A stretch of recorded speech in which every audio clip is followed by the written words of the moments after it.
For example, if my cousin came from Jamaica, here on a visa, tourist, can he claim? Yeah, you can. I had a case recently of a lady who came from India. She was on a tourist visa for 6 months. She overstayed. She was on the pavement. She got taken out by a car, suffered multiple orthopedic injuries, had a hip fracture and an operation. We settled that case in the end for £150,000. So just because you're maybe in the UK illegally, or not that I'm encouraging it, or you've overstayed your visa and you suffer serious injuries, it doesn't mean that you can't claim. You can claim. Okay, I've got another question for you. Since you said illegal, what if I was driving illegal, no MOT, no insurance, no tax? Can I still claim? Yeah, you can. That's a matter for the police, whether to prosecute you for having no insurance or motoring offences.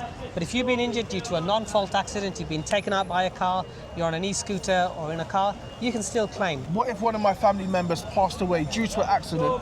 Can I claim on their behalf? You can. Normally, if you're an executor of an estate or you're the parent or wife or child of a deceased who's been fatally injured in an accident, you can claim on their behalf, on behalf of the estate. How long can I make a claim? If I had an accident a year ago, can I still claim? Yeah, generally speaking, you have 3 years from the date of the accident within which to pursue a claim. By that we mean issue court proceedings. The case can take longer. What are the risks? What are the dangers if I don't claim right away? The risks are ultimately vital evidence could be lost. The police may have closed their investigation. Witnesses may forget what happened. The numbers that you're given for witnesses, they may not work. The CCTV footage that the council has on lampposts, that might have gone.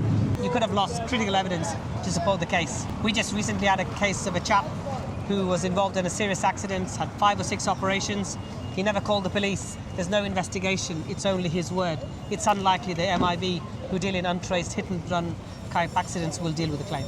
How much money this guy could have claimed if he went through the claim? Because he delayed, we lost critical evidence. He could have claimed in excess of £250,000 with loss of earnings and care, given he's had 5 or 6 operations.